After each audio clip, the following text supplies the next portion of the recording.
je voudrais moi aussi poser des questions, hein, et en poser à vous, et en poser à moi-même. Ce serait du genre, qu'est-ce que vous faites au juste, vous qui faites du cinéma? Et moi, qu'est-ce que je fais au juste quand je fais ou quand j'espère faire de la philosophie? Et est-ce qu'on a quelque chose à se dire en fonction de cela? Alors bien sûr, ça va mal chez vous, mais ça va très mal aussi chez moi. Et c'est pas seulement ça qu'on aurait à se dire.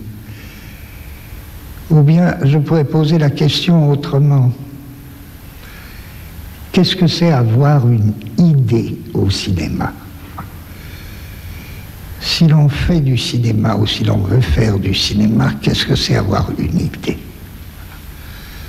Lorsqu'on dit, tiens, j'ai une idée. Parce que d'une part, tout le monde sait bien qu'avoir une idée, c'est un événement rare. Ça arrive rarement. Avoir une idée, c'est une espèce de fête. C'est pas courant.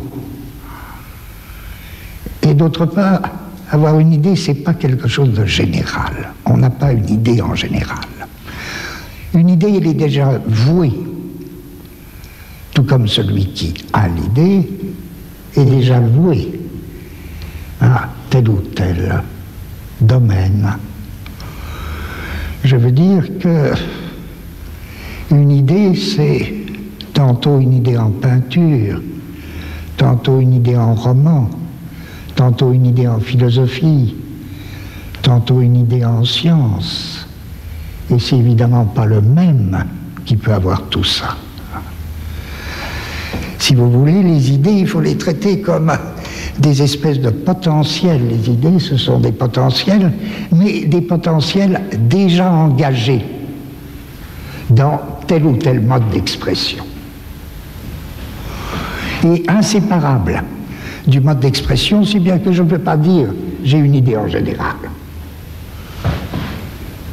En fonction des techniques que je connais, je peux avoir une idée dans tel domaine, une idée en cinéma, ou bien un autre, une idée en philosophie.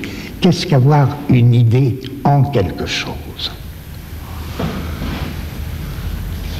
Donc, je repars du fait, je fais de la philosophie, vous faites du cinéma. Alors ce serait trop facile de dire, bah oui, la philosophie, tout le monde sait qu'elle est prête à réfléchir sur n'importe quoi. Donc pourquoi elle ne réfléchirait pas sur le cinéma? Or, c'est une idée indigne. La philosophie n'est pas faite pour réfléchir sur n'importe quoi. Elle n'est pas faite pour réfléchir sur autre chose.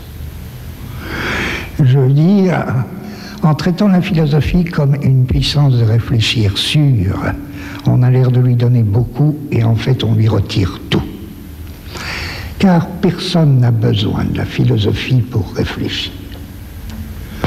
Je veux dire, les seuls gens capables effectivement de réfléchir sur le cinéma, ce sont les cinéastes, ou les critiques de cinéma, ou ceux qui aiment le cinéma. Ils n'ont absolument pas besoin de la philosophie pour réfléchir sur le cinéma. L'idée que les mathématiciens auraient besoin de la philosophie pour réfléchir sur les mathématiques est une idée comique. Si la philosophie devait réfléchir sur quelque chose, mais elle n'aurait aucune raison d'exister. Si la philosophie existe, c'est qu'elle a son propre contenu. Si nous demandons qu'est-ce que le contenu de la philosophie, il est tout simple. C'est que la philosophie est une discipline aussi créatrice, aussi inventive que toute autre discipline. La philosophie est une discipline qui consiste à créer ou à inventer des concepts. Et les concepts, ça n'existe pas tout fait. Et les concepts, ça n'existe pas dans une espèce de ciel où ils attendraient qu'un philosophe les saisisse.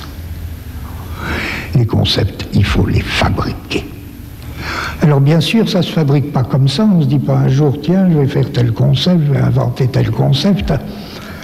Pas plus qu'un peintre ne se dit un jour, tiens, je vais faire un tableau comme ça. Il faut qu'il y ait une nécessité.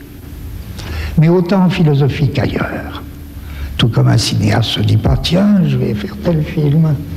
Il faut qu'il y ait une nécessité. Sinon, il n'y a rien du tout.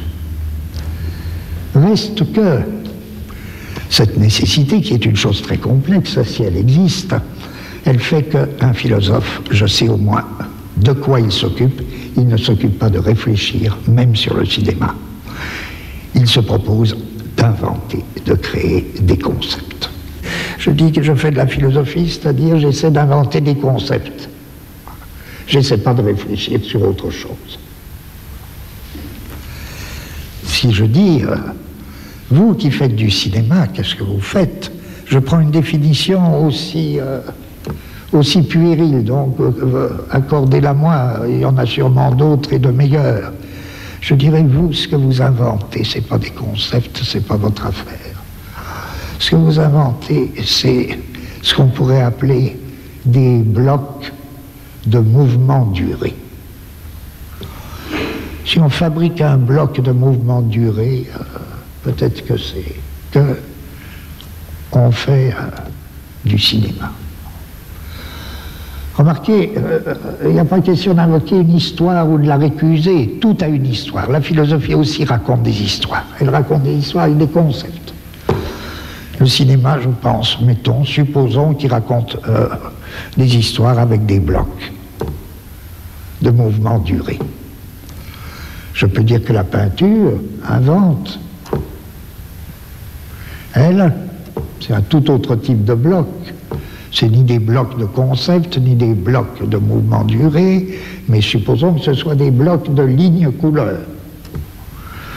La musique invente un autre type de bloc, très très particulier. Bon. Mais je dis dans tout ça, la science, elle est non moins, vous savez, la science, elle est non moins créatrice. Hein. Je vois pas tellement d'opposition entre les sciences, les arts, tout ça.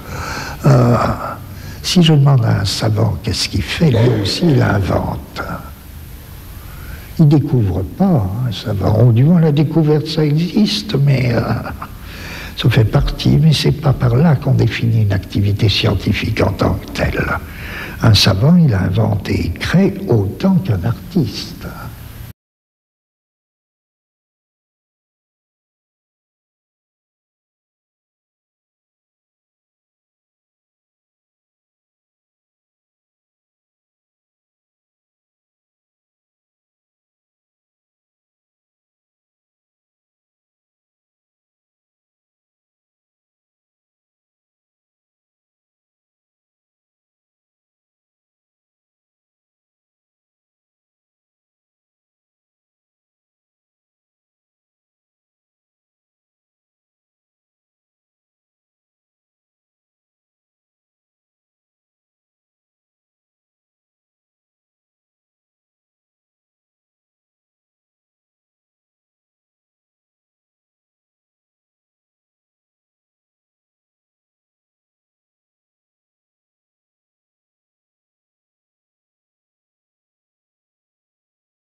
Si n'importe qui peut parler à n'importe qui, si un cinéaste peut parler à un homme de science, si un homme de science peut avoir quelque chose à dire à un philosophe et inversement, c'est dans la mesure où, et en fonction de leur activité créatrice à chacun.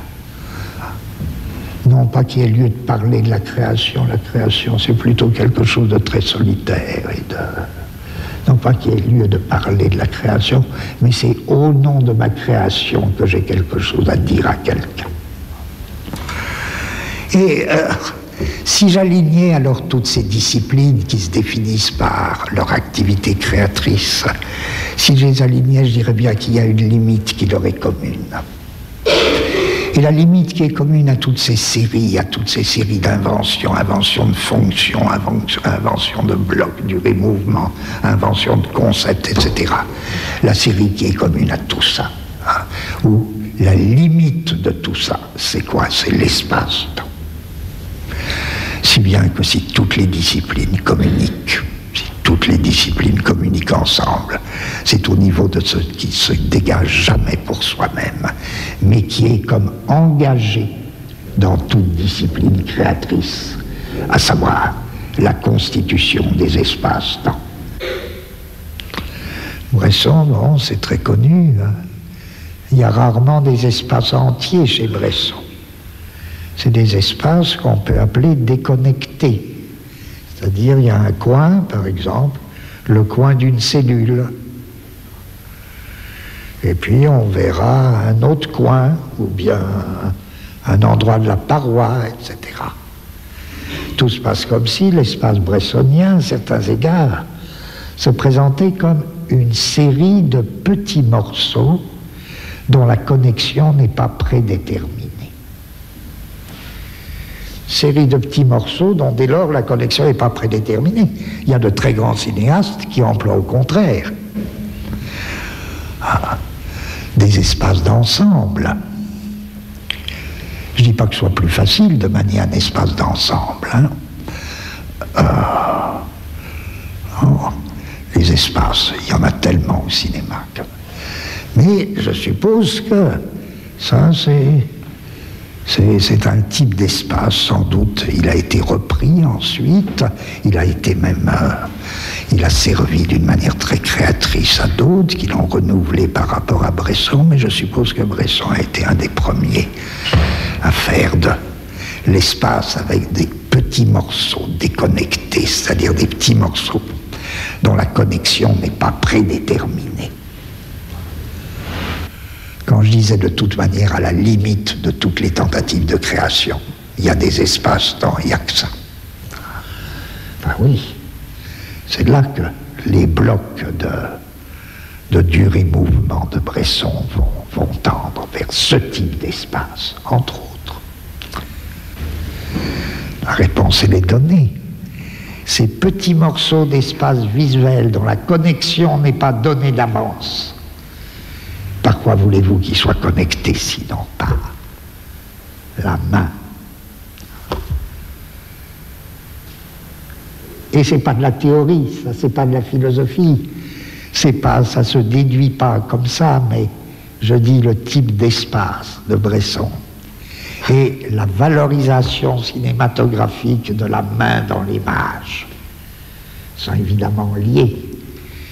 Je veux dire, le raccordement des petits bouts d'espace bressonien, du fait même que ce sont des bouts, des morceaux déconnectés d'espace, ne peut être qu'un raccordement manuel. D'où l'exhaustion de la main dans tout le cinéma de Bresson. C'est bien, on pourrait continuer longtemps, parce que par là, le bloc d'étendu mouvement de Bresson recevrait donc comme caractère propre à ce créateur, le caractère de cet espace, un caractère très particulier, le rôle de la main qui en sort tout droit. Il n'y a plus que la main qui puisse effectivement opérer des connexions d'une partie à l'autre de l'espace. Et Bresson est sans doute le plus grand cinéaste à avoir introduit dans le cinéma les valeurs tactiles, pas simplement parce qu'il sait prendre en image admirablement les mains, mais s'il sait prendre admirablement les mains en image, c'est parce qu'il a besoin des mains. Un créateur, c'est pas un être qui travaille pour le plaisir, hein. Un créateur ne fait que ce dont il a absolument besoin. Avoir une idée en cinéma, encore une fois, c'est pas la même chose qu'avoir une idée ailleurs. Et pourtant, Il y a des idées en cinéma qui pourraient valoir aussi dans d'autres disciplines. Il y a des idées en cinéma qui pourraient être d'excellentes idées en roman, mais elles n'auraient pas la même allure du tout. Et puis il y a des idées en cinéma qui ne peuvent être que cinématographiques. Ça n'empêche pas, même quand il s'agit d'idées en cinéma, qui pourraient avoir une valeur en roman, elles sont déjà engagées dans un processus cinématographique qui fait qu'elles sont vouées d'avance. Et ce que je dis compte beaucoup parce que c'est une manière de poser une question qui m'intéresse. Qu'est-ce qui fait qu'un cinéaste a vraiment envie d'adapter, par exemple, un roman? S'il a envie d'adapter un roman, il me semble évident que c'est parce que il a des idées en cinéma qui résonnent avec ce que le roman présente comme des idées en roman. Et que là, se font souvent de très grandes rencontres. C'est très différent, je ne pose pas le problème du cinéaste qui adapte un roman notoirement médiocre. Il peut avoir besoin du roman médiocre. Il en a besoin, ça n'exclut pas que le film soit génial.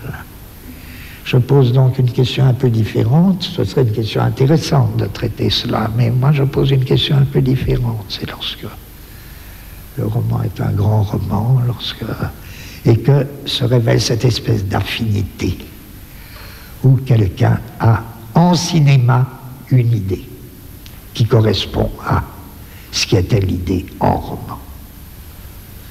Un des plus beaux cas, c'est le cas de Kurosawa. Pourquoi est-ce que Kurosawa se trouve dans une espèce de familiarité avec Shakespeare et avec Dostoïevski? Pourquoi faut-il un Japonais pour être aussi en familiarité avec Shakespeare et Dostoïevski? Je vais vous le dire parce que il me semble, c'est une réponse parmi mille autres possibles. Et elle touche aussi un peu la philosophie, je crois. Que chez les personnages de Dostoïevski, ça peut être un petit détail. Dans les personnages de Dostoïevski, il se passe une chose assez curieuse, très souvent. Généralement, ils sont très agités. Un personnage s'en va, descend dans la rue, tout ça, comme ça, et dit une telle, la femme que j'aime, Tania m'appelle au secours, j'y vais, je cours. Je cours, oui, Tania va mourir si je n'y vais pas. Et il descend son escalier, et il rencontre un ami, ou bien il voit un chien écrasé. Et il l'oublie complètement. Il oublie complètement que Tania l'attend en train de mourir. Il se met à parler comme ça, et il croise un autre camarade, il va prendre le thé chez le camarade, et puis tout d'un coup, il dit « Tania m'attend, il faut que j'y aille ». Et qu'est-ce que ça veut dire? C'est... voilà. Chez Dostoïevski, les personnages sont perpétuellement pris dans des urgences. Et en même temps qu'ils sont pris dans des urgences, qui sont des questions de vie ou de mort, ils savent qu'il y a une question encore plus urgente. Ils ne savent pas laquelle. Et c'est ça qui les arrête. Tout se passe comme si, dans la pire urgence, il y a le feu. Il y a le feu, il faut que je m'en aille. Je me disais, non, il y a quelque chose de plus urgent. Quelque chose de plus urgent et je ne bougerai pas tant que je ne le saurai pas. C'est l'idiot. Ça, c'est l'idiot. C'est la formule de l'idiot. Ah, mais vous savez, non. Il y a un problème plus profond. Quel problème? Je ne le vois pas bien, mais laissez-moi. Tout peut brûler. Non, il faut trouver ce problème plus urgent. Bon. C'est pas Dostoïevski que Kurosawa l'apprend. Tous les personnages de Kurosawa sont comme ça. Je dirais, voilà une rencontre, une belle rencontre. Si Kurosawa peut adapter Dostoïevski, c'est au moins parce qu'il peut dire j'ai une affaire commune avec lui. J'ai un problème commun. Ce problème-là. Les personnages de Kurosawa, ils sont exactement dans la même situation. Ils sont pris dans des situations impossibles. Ah oui, mais attention. Il y a un problème plus urgent. Et il faut que je sache quel est ce problème. Peut-être que Vivre est un des films de Kurosawa qui va le plus loin dans ce sens, mais tous les films de Kurosawa vont dans ce sens. Les 7 samouraïs, ça me frappe beaucoup. Parce que tout l'espace de Kurosawa en dépend. C'est forcé que ce soit une espèce d'espace ovale et qui est battu par la pluie, là, enfin, peu importe, ça nous prendrait trop de temps, que là aussi on tomberait sur la limite de tout, qui est aussi un espace-temps. Mais dans les 7 samouraïs, ils sont pris dans une situation d'urgence, ils ont accepté de défendre le village, et d'un bout à l'autre, ils sont travaillés par une question plus profonde. Il y a une question plus profonde à travers tout ça. Et elle sera dite à la fin par le chef des samouraïs quand ils s'en vont. Qu'est-ce qu'un samouraï? Qu'est-ce qu'un samouraï, non pas en général, mais qu'est-ce qu'un samouraï à cette époque-là? À savoir, quelqu'un qui n'est plus bon à rien. Les seigneurs n'en ont plus besoin. Et les paysans vont bientôt savoir se défendre tout seuls. Et pendant tout le film, malgré l'urgence de la situation, les samouraïs sont hantés par cette question, qui est digne de l'idiot, qui est une question d'idiot. Nous autres samouraïs, qu'est-ce que nous sommes? Voilà. Je dirais, une idée en cinéma, c'est de ce type. Vous me direz non, puisque c'était aussi une idée en roman. Mais une idée en cinéma, c'est de ce type, une fois qu'elle est déjà engagée dans un processus cinématographique. Vous pouvez dire, là, j'ai une idée. Même si vous l'empruntez à Dostoïevski. Je dirais de même, je cite très vite, je crois qu'une idée, c'est très simple. Encore une fois, c'est pas un concept, c'est pas de la philosophie. Un concept, c'est autre chose. De toute idée, on peut peut-être tirer un concept, mais je pense à Minelli. Minelli, là, il me semble une idée extraordinaire sur le rêve. Elle est très simple, on peut la dire, et elle est engagée dans tout un processus cinématographique qui est l'œuvre de Minelli. Et la grande idée de Minelli sur le rêve, il me semble, c'est que le rêve concerne avant tout ceux qui ne rêvent pas. Le rêve de ceux qui rêvent concerne ceux qui ne rêvent pas. Et pourquoi ça les concerne? Parce que dès qu'il y a rêve de l'autre, il y a danger. À savoir que le rêve des gens est toujours un rêve dévorant qui risque de nous engloutir. Et que les autres rêves, c'est très dangereux. Et que le rêve est une terrible volonté de puissance. Et que chacun de nous est plus ou moins victime du rêve des autres. Même quand c'est la plus gracieuse jeune fille. Même quand c'est la plus gracieuse jeune fille, c'est une terrible dévorante. Pas par son âme, mais par ses rêves. Méfiez-vous du rêve de l'autre, parce que si vous êtes pris dans le rêve de l'autre, vous êtes foutu. Bon, ne soyez jamais pris dans le rêve de l'autre. Alors, vous comprenez, quand on a une idée comme ça, la question est vraiment pas de savoir si elle est vraie ou si elle est fausse. La question est de savoir si elle est importante, intéressante, et si elle est belle. Et c'est la même chose en sciences, c'est la même chose en philosophie, vous savez. Ou bien je parlerai de, autre exemple, d'idée proprement cinématographique, de la fameuse dissociation, voire parler, dans un cinéma relativement récent. Que ce soit, alors là aussi je prends les cas les plus connus, que ce soit Cyberberg, que ce soit les Straub, que ce soit Marguerite Duras. Qu'est-ce qu'il y a de commun? Et en quoi c'est proprement cinématographique? Ça, c'est une idée cinématographique. Faire une disjonction du visuel et du sonore. Pourquoi ça ne peut pas se faire au théâtre? Pourquoi ça peut se faire. Ce sera de l'appli. Alors là, si ça se fait au théâtre, sauf exception, à moins que le théâtre trouve des moyens de le faire, on pourra dire que le théâtre là applique du cinéma. Ce qui n'est pas mal forcément, mais c'est une idée tellement cinématographique, assurer la disjonction du voir et du sonore et du parler, du visuel et du sonore, que ça répondrait à l'idée qu'est-ce que par exemple avoir une idée cinématographique. Et tout le monde sait en quoi ça consiste, je le dis à ma manière. Une voix parle de quelque chose. En même temps, donc, on parle de quelque chose. En même temps, on nous fait voir autre chose.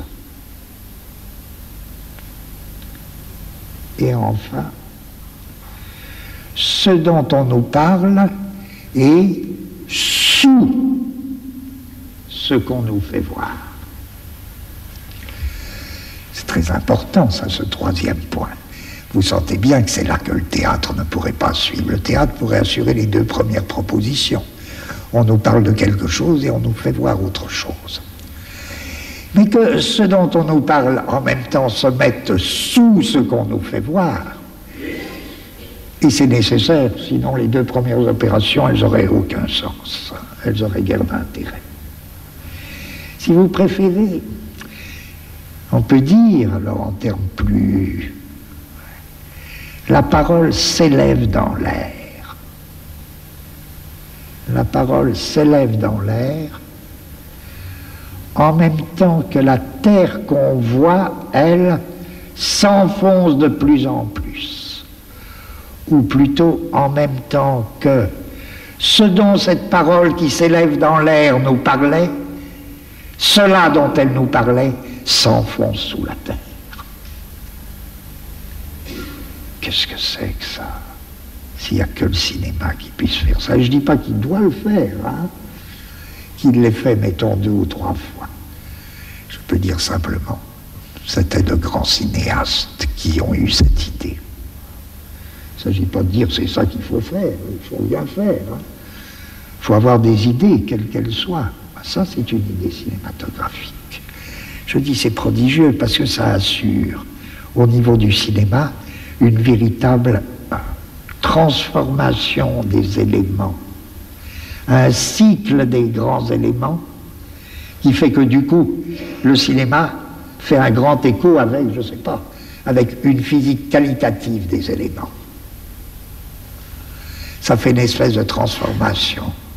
L'air, la terre et l'eau, le feu, parce qu'il faudrait ajouter, on n'a pas le temps évidemment, on découvrirait le rôle des 2 autres éléments, une grande circulation des éléments dans le cinéma. Une grande circulation des éléments dans le cinéma. Dans tout ce que je dis, en plus, ça ne supprime pas une histoire. Hein. L'histoire, elle est toujours là, mais ce qui nous intéresse, c'est pourquoi l'histoire est-elle tellement intéressante, sinon parce qu'il y a tout ça derrière et avec. Or, c'est tout à fait ce cycle tel que je viens de le définir si rapidement. La voix s'élève, en même temps que ce dont parle la voix s'enfouit sous la terre. Vous avez reconnu la plupart des films de Straub. Et c'est le grand cycle des éléments chez les Straub.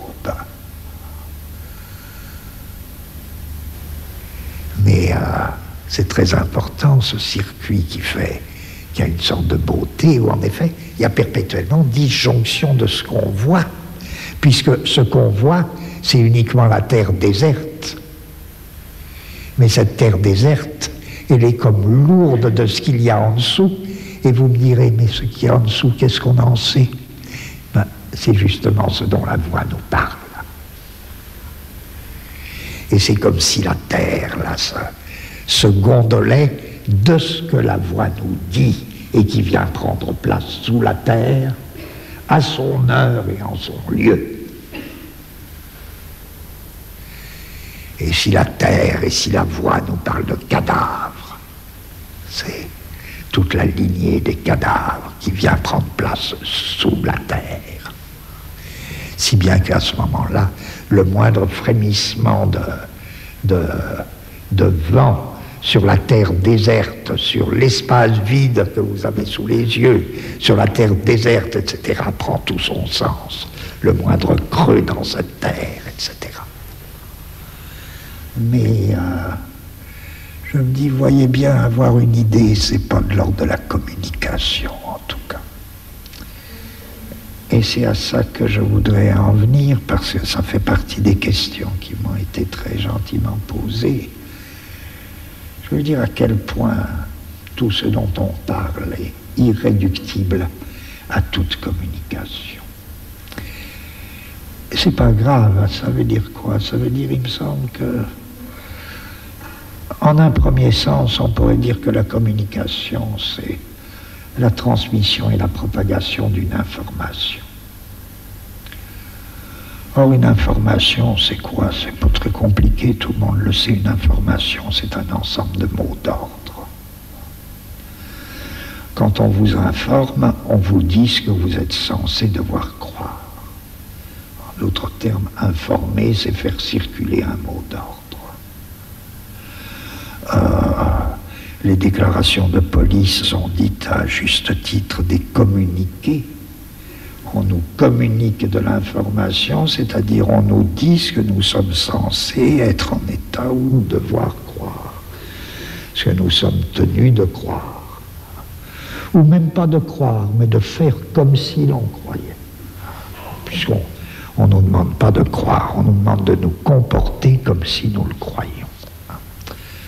C'est ça l'information, la communication, et indépendamment de ces mots d'ordre et de la transmission de ces mots d'ordre, il n'y a pas de communication, il n'y a pas d'information. Ce qui revient à dire que l'information, c'est exactement le système du contrôle. Et c'est vrai, enfin je dis des platitudes, c'est évident. C'est évident, sauf que ça nous concerne particulièrement aujourd'hui. Ça nous concerne aujourd'hui parce que c'est vrai que nous entrons dans une société qu'on peut appeler une société de contrôle. Vous savez, un penseur comme Michel Foucault avait analysé deux types de sociétés assez rapprochées de nous. Les unes qu'il appelait des sociétés de souveraineté, et puis les autres qu'il appelait des sociétés disciplinaires. Et ce qu'il appelait les sociétés disciplinaires, qu'il faisait partir nettement, parce qu'il y a toutes les transitions que vous voulez avec Napoléon, qui était le passage typique d'une société de souveraineté à une société disciplinaire. La société disciplinaire, elle se définissait, c'est célèbre, les analyses de Foucault sont restées à juste titre célèbres, elle se définissait par la constitution de milieux d'enfermement. Prison, école, atelier, hôpital. Et les sociétés disciplinaires avaient besoin de ça. Ça a un peu engendré des ambiguïtés chez certains lecteurs de Foucault parce qu'on a cru que c'était la dernière pensée de Foucault. Évidemment, non. Foucault n'a jamais cru, et même il a dit très clairement que ces sociétés disciplinaires, elles n'étaient pas éternelles. Et bien plus, il pensait évidemment que nous entrions, nous, dans un type de société nouveau. Bien sûr, il y a toutes sortes de restes de sociétés disciplinaires, et pour des années, mais nous savons déjà que nous sommes dans des sociétés d'un autre type, qu'il faudrait appeler ces Burroughs qui prononçaient le mot, et Foucault avait une très vive admiration pour Burroughs. Burroughs proposait un nom très simple de contrôle. Nous entrons dans des sociétés de contrôle qui se définissent très différemment des disciplines. Nous n'avons plus besoin, ou plutôt, ceux qui veillent à notre bien n'ont plus besoin ou n'auront plus besoin de milieux d'enfermement. Vous me direz, c'est pas évident actuellement, avec tout ce qui se passe actuellement, mais c'est pas du tout la question. Il s'agit de, c'est peut-être pour dans 50 ans, mais actuellement déjà tout ça. Les prisons, les écoles, les hôpitaux sont des lieux de discussion permanents. Est-ce qu'il ne vaut pas mieux répandre les soins à domicile? Oui, c'est sans doute l'avenir. Les ateliers, les usines, ben, ça craque par tous les bouts. Est-ce qu'il ne vaut pas mieux les régimes de sous-traitance et même le travail à domicile? Bon, les prisons, c'est une question. Qu'est-ce qu'il faut faire? Qu'est-ce qu'on peut trouver? Est-ce qu'il n'y a pas d'autres moyens de punir les gens que la prison? C'est des vieux problèmes qui renaissent. Parce que les sociétés de contrôle ne passeront évidemment plus par des milieux d'enfermement. Même l'école. Il faut bien surveiller actuellement les thèmes qui naissent. Ça se développera que dans 50 ans, 40 ans, pour nous expliquer que l'épatant, ce serait faire en même temps l'école et la profession. Ce sera très intéressant, parce que c'est ça l'identité de l'école et de la profession dans la formation permanente, qui est notre avenir. Ça n'impliquera plus forcément le regroupement d'écoliers dans un milieu d'enfermement. Ça pourra se faire tout à fait autrement. Ça se fera par Minitel, enfin tout ça, tout ce que vous voudrez. Épatant, ce serait des formes de contrôle. Voyez en quoi un contrôle, c'est pas une discipline. Je dirais par exemple d'une autoroute que là vous enfermez pas les gens, mais en faisant des autoroutes, vous multipliez des moyens de contrôle. Je dis pas que ce soit ça le but unique de l'autoroute, mais des gens peuvent tourner à l'infini et sans être du tout enfermés, tout en étant parfaitement contrôlés. C'est ça notre avenir, des sociétés de contrôle et pas des sociétés de discipline. Donc pourquoi je raconte tout ça? Bon, c'est parce que l'information, mettons que ce soit ça. L'information, bon, c'est le système contrôlé des mots d'ordre. Des mots d'ordre qui ont cours dans une société donnée. Qu'est-ce que l'art peut avoir à faire avec ça? Qu'est-ce que l'œuvre d'art? Vous me direz, allez, tout ça, ça ne veut rien dire. Alors parlons pas d'œuvre d'art. Parlons, disons au moins qu'il y a de la contre-information. Par exemple, il y a des pays où, dans des conditions particulièrement dures et cruelles, des pays de très dure dictature, où il y a de la contre-information. Bon. Du temps d'Hitler, les Juifs qui arrivaient d'Allemagne et qui étaient les premiers à nous apprendre qu'il y avait des camps d'extermination en Allemagne, ils faisaient de la contre-information. Ce qu'il faut constater, c'est que, il me semble, jamais la contre-information n'a suffi à faire quoi que ce soit. Aucune contre-information n'a jamais gêné Hitler. Non. Sauf dans un cas. Et quel est le cas? C'est là que c'est important. Ma seule réponse, ce serait la contre-information ne devient effectivement efficace que quand elle est. Et elle l'est par nature, donc c'est pas grave, que quand elle est ou devient acte de résistance. Et l'acte de résistance, lui, n'est ni information, ni contre-information. La contre-information n'est effective que quand elle devient un acte de résistance. Quel est le rapport de l'œuvre d'art avec la communication? Aucun. L'œuvre d'art n'est pas un instrument de communication. L'œuvre d'art n'a rien à faire avec la communication. L'œuvre d'art ne contient strictement pas la moindre information. En revanche, il y a une affinité fondamentale entre l'œuvre d'art et l'acte de résistance. Alors là, oui, il a quelque chose à faire avec l'information et la communication, oui, à titre d'acte de résistance.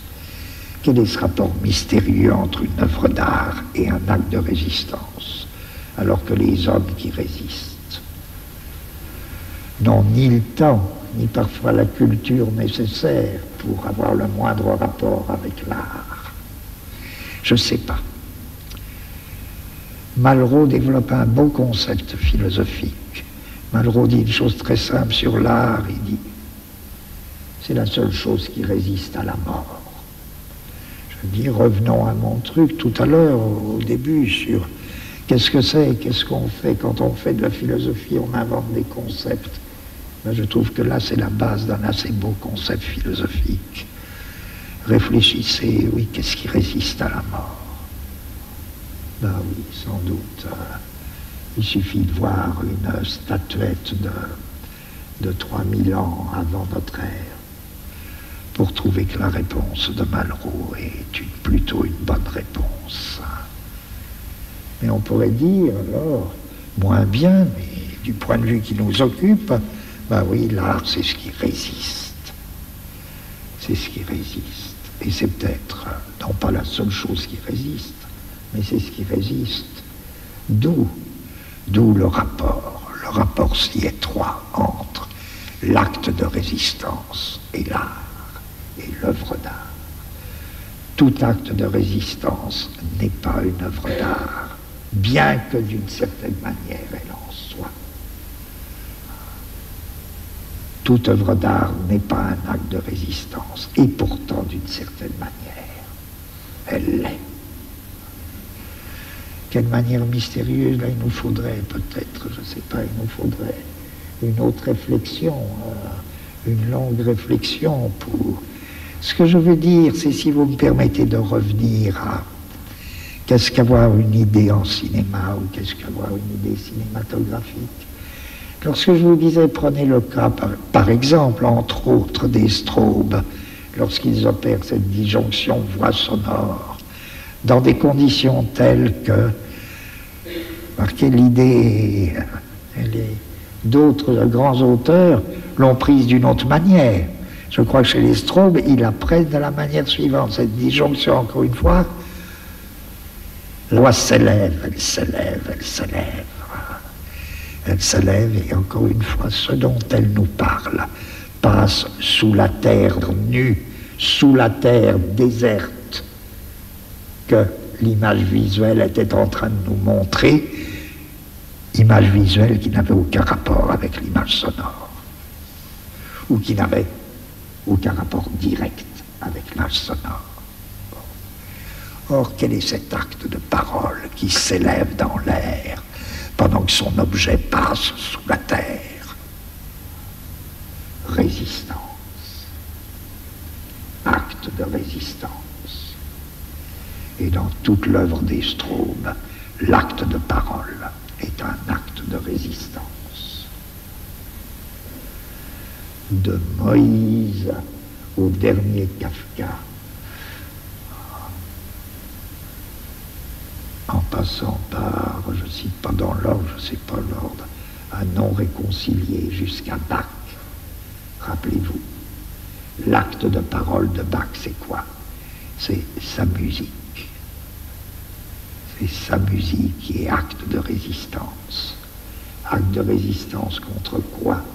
C'est pas acte de résistance abstrait. C'est acte de résistance contre et de lutte active contre la répartition du profane et du sacré. Et cet acte de résistance dans la musique culmine dans un cri, tout comme il y a un cri dans Wojciech. Il y a un cri cri de Bach. Dehors, dehors. Allez-vous-en, je ne veux pas vous voir.